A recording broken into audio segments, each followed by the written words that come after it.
সহিহ বুখারী হাদিস নম্বর 16 ও 21। আনাস রাদিয়াল্লাহু আলাইহি ওয়াসাল্লাম হতে বর্ণিত, নবী করিম সাল্লাল্লাহু আলাইহি ওয়াসাল্লাম ঈমানের প্রকৃত স্বাদ অনুভবের জন্য তিনটি গুরুত্বপূর্ণ গুণের কথা বলেছেন, যেগুলো একজন প্রকৃত মুমিনের হৃদয়ে থাকা উচিত। এই তিনটি গুণ যার মধ্যে থাকবে, সে ব্যক্তি ঈমানের প্রকৃত মিষ্টতা বা স্বাদ উপভোগ করতে সক্ষম হবে। প্রথম গুণ হল আল্লাহ এবং তার রাসূল সাল্লাল্লাহু আলাইহি ওয়াসাল্লাম তার কাছে দুনিয়ার সব কিছুর চেয়ে বেশি প্রিয় হতে হবে।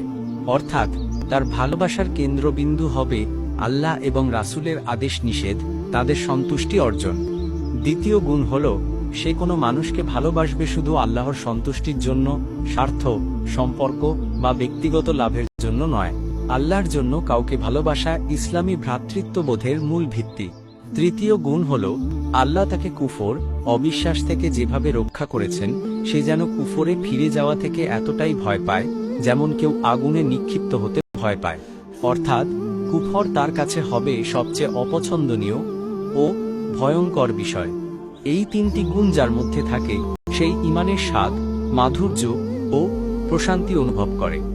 এটা শুধু বাহ্যিক ধর্মাচরণের বিষয় নয়, বরং অন্তরের গভীর থেকে আল্লাহর সঙ্গে সম্পর্কের প্রতিফলন।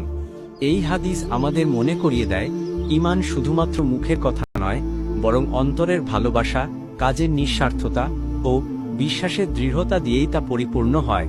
ভালো লাগলে ফলো দিয়ে পাশে থাকুন।